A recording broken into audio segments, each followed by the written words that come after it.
We all carry wounds, some visible, most hidden, inherited from people who themselves were never healed. Often, the people who hurt us the most are the ones who are themselves drowning in unresolved pain. Carl Jung once said, "The healthy man does not torture others. Generally, it is the tortured who turn into torturers." This haunting truth reveals a vicious cycle, the wounded passing on their wounds to others.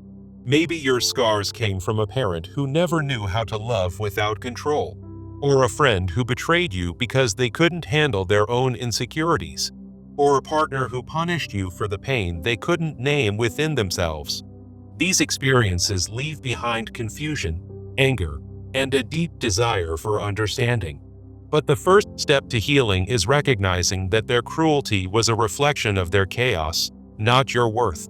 We are not born with the intention to hurt others. We learn it through trauma, repression, and silence.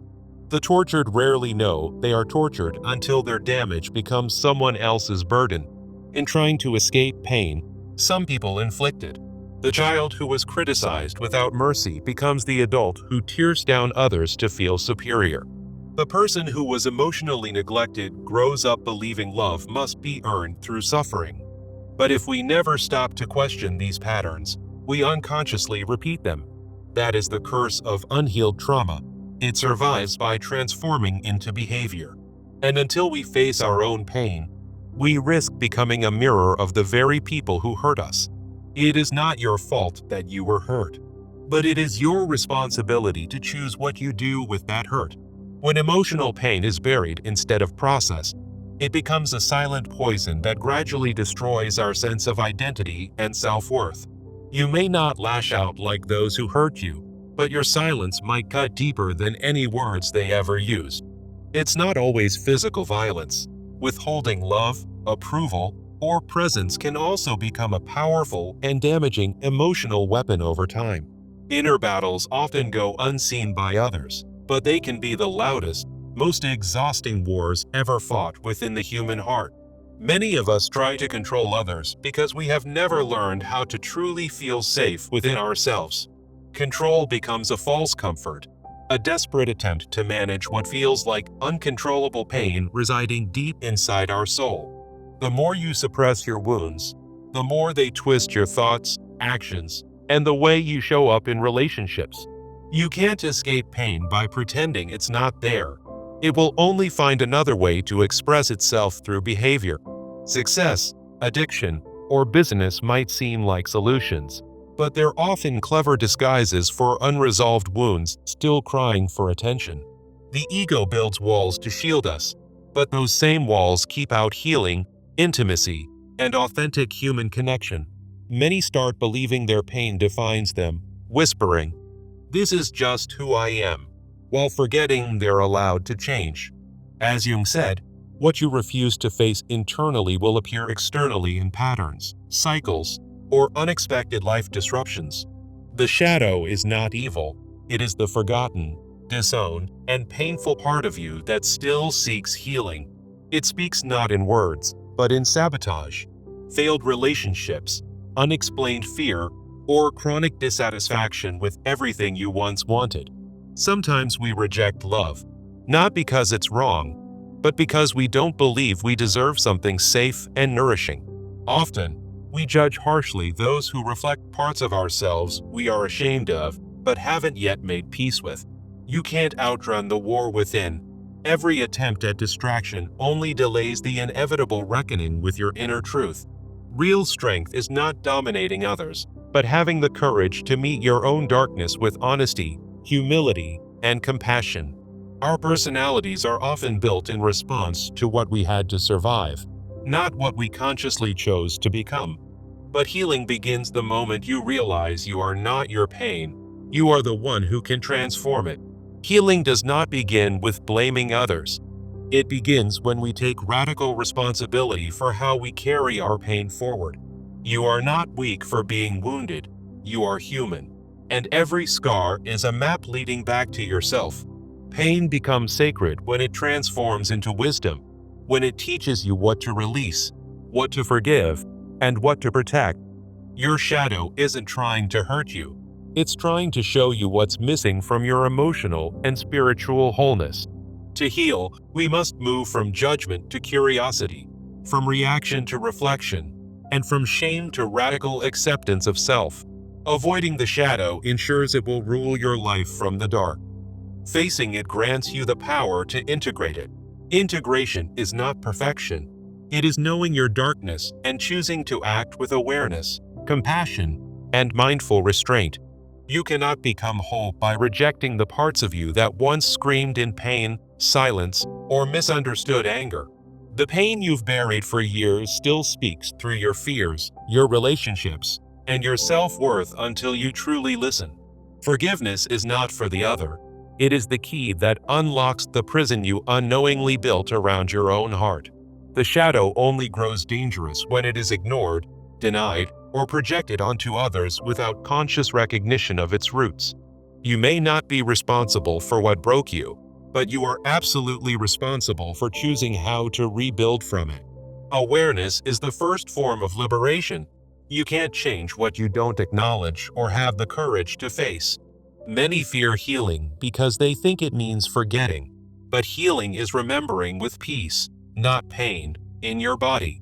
Beneath your anger is often grief. Beneath your resentment lies a story still waiting to be fully witnessed and honored. True healing feels like death before rebirth, a slow shedding of illusions, masks, and survival identities we no longer need. Surrender is not giving up. It's laying down the sword that has wounded you as much as it protected you. We must stop asking, "Why did this happen to me?" and start asking, "What is life inviting me to become?" Every time you choose to pause and respond with intention, you are rewriting the story inherited from pain, shame, or fear. You are not here to carry someone else's wounds forever. You are here to transform them into something worthy of light. Rebirth does not mean starting over with a clean slate. It means honoring every crack and rebuilding with purpose and truth. A healed person doesn't pretend they were never broken. They walk forward knowing their scars are signs of sacred survival.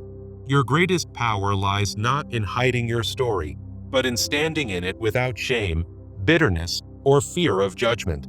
When you forgive the one who hurt you, you are not excusing them. You are refusing to keep bleeding for them.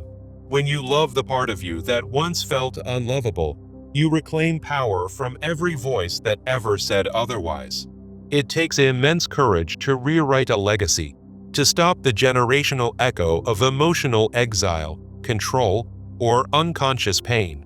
The goal is not to become perfect, but to live in alignment with what your soul knows is meaningful, real, and right. Inner peace is born not from a perfect past, but from the decision to stop letting that past define your present. You are allowed to outgrow your old coping mechanisms. Survival skills are not meant to be lifelong identities or prisons. Letting go is not forgetting. It is remembering without resentment and living without being held hostage by past events. Wholeness comes when you stop chasing love externally and begin cultivating a home within your own heart, full of self-trust. Rebuilding the self is not a one-time decision. It's a daily practice of choosing clarity over chaos, healing over hiding. You don't have to rush. The soul moves in seasons, and every winter prepares you for a new kind of spring. We are not what happened to us. We are what we choose to become after what happened no longer controls us. Redemption is possible even in the ashes, even when everything has burned. The truth of who you are still remains. What others meant to destroy you can become the very foundation upon which your wisdom, resilience, and voice are built. To become whole is not to reject pain, but to carry it with tenderness, dignity, and the wisdom it has gifted. Every act of healing echoes outward. As you change, you become a lighthouse for those still lost in their own storm. You have permission to be new, to no longer perform for survival, but to live freely from your core truth. And as you rise, you don't rise alone. Your healing becomes a quiet revolution that touches every soul you meet. Healing doesn't mean you'll never feel pain again. It means you'll stop letting pain dictate how you treat yourself and others. The person who hurt you was once a child hurting too. This truth doesn't excuse them, but it may free you. You can acknowledge someone's damage without inviting their energy to keep disrupting the peace you're finally learning to build. What you tolerate becomes your truth. Healing asks you to redefine your boundaries with honor, love, and fierce self-respect. Forgiveness is not the end of the journey. It is the doorway through which maturity, freedom, and clarity truly begin. The healthiest version of you doesn't need to win every argument. They've made peace with what's no longer worth the battle. You no longer seek revenge, because your peace is louder than the chaos that once lived in your nervous system. When you live from a healed place, you become a guardian of your energy, not out of fear, but out of wisdom. You've tasted what it feels like to betray yourself. Now you choose self-honoring, no matter how uncomfortable the growth feels. You don't need the world to understand you when you finally understand and accept yourself at the deepest, truest level.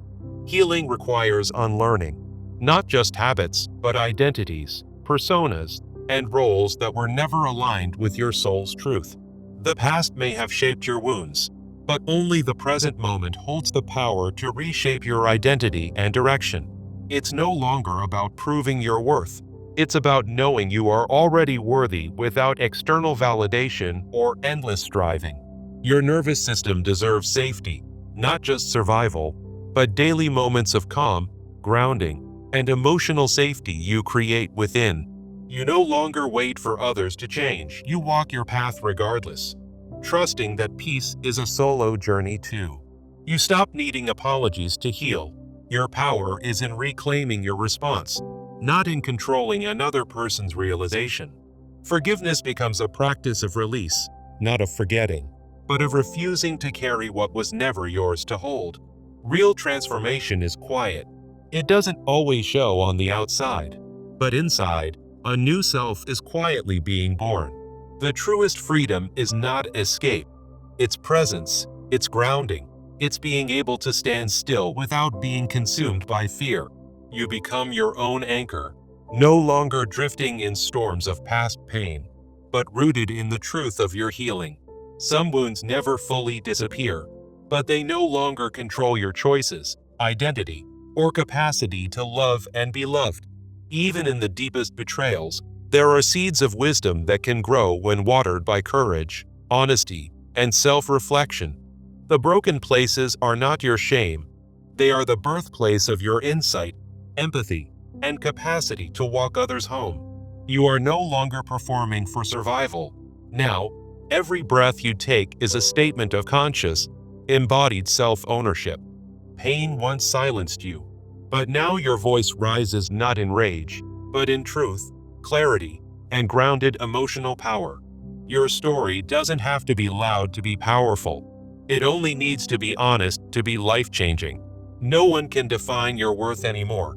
Your identity is built from wholeness, not fragments of what others failed to give. The love you used to beg for, you now offer to yourself without condition, proving your own devotion through daily action. Those who tried to control or belittle you no longer get to write the narrative of your existence or future. Your boundaries are not walls.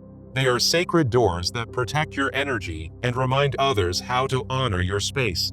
You've stopped trying to save others who refuse to meet themselves. Instead, you commit to saving the parts of you abandoned. Inner peace was never outside of you. It waited patiently, beneath the noise, for you to listen with gentleness and care. You don't need to be fearless. You only need to walk with fear as a companion, not a master. The old version of you fought for love. The new you flows in love without negotiating your dignity or sanity. Every time you choose truth over illusion, your inner child's eyes in relief. They finally feel safe, seen, and protected. Transformation isn't flashy. It looks like small, steady decisions made in the dark, away from applause, toward your authentic self. You no longer sacrifice your peace for validation. Your soul knows your worth, even when others still cannot see it. You realize now that your trauma wasn't your fault, but your healing, that's your responsibility, your calling, and your sacred task. The more you heal, the more compassion you extend, not from naivety, but from the strength of understanding your own shadow. In healing, you discover you were never broken, only buried beneath years of pain, survival, and silence waiting to be released. The wounded healer is not someone without pain, but someone who transforms their pain into wisdom, compassion, and spiritual clarity. Your healing is no longer just for you. It's a gift to every soul who meets you on their darkest day. The lessons you've learned in silence now become light for those still navigating the shadows you once called home. You don't force others to heal. You inspire them by the quiet integrity with which you now live your truth. You are proof that a painful past does not cancel a meaningful future. It can, instead, give it sacred weight. You hold space for the suffering of others without losing yourself, because you've learned to anchor deeply in inner peace. Every time you respond with grace instead of rage, you rewrite generations of inherited pain with strength, awareness, and healing energy. You become the safe place you never had, not only for others, but finally, for your own wounded inner child. To be whole is not to be untouched, but to be fully aware and present with every part of your becoming. You do not erase the past, you make peace with it, and from that peace, a new identity emerges. You are no longer haunted by what they did. You are guided now by what you've chosen to become instead. No one can take away the resilience you've earned. It's etched into your bones, into your breath, into your being. You are sacred because you've suffered and still choose to rise again and again, with softness, with fire, and with faith. Others may never understand the cost of your healing, but you no longer need them to understand in order to live free. You stop seeking closure from the ones who broke you. You create closure by the way you continue to love life. You don't just survive anymore, you create. You lead. You awaken parts of others they forgot they had. Every boundary you hold now is not a reaction, but a reflection of the self-love you once thought impossible. Your strength lies not in how loud you are, but in how deeply rooted you've become in your own sacred truth. You move differently now, not to be seen, but because you have seen yourself fully and finally feel at home. The world didn't get easier. You just stopped abandoning yourself in order to fit into what never honored your soul. What once felt like a curse now becomes your source of power, insight, and divine connection to the suffering of others. You are no longer afraid of the darkness. You have walked through it and found parts of yourself still standing strong. Every time you doubted your worth, the pain grew. But now, every act of self-belief plants a new root of peace. You've learned the difference between love and attachment, between healing connection and emotional survival disguised as devotion. Your body now feels like home again, not a battleground, but a sanctuary where your truth can finally rest. You forgive not because they asked, but because you refuse to poison your future with the residue of their wounds. Bitterness once felt like protection, but now you know softness is stronger when it's chosen in full awareness and truth. There's a quiet revolution in your spirit, one that no longer needs revenge, only renewal and righteous alignment with your soul. The pain they gave you no longer defines you. It shaped you, yes, but it no longer decides your worth. Your nervous system is healing. It no longer braces for harm, but begins to trust joy, rest, and safe love. You've unlearned the lie that you had to earn love. You now know it begins with how you treat yourself. You show up differently because your soul is no longer hiding behind armor. It's leading with wisdom and grounded compassion. You no longer settle for half-hearted love, fractured friendships, or muted truths. Your healed self only accepts what is whole. The most radical thing you've ever done is believe that healing was possible, and then prove it, day after day. Darkness no longer frightens you. You've seen what lives there, and you now walk with light woven into every scar.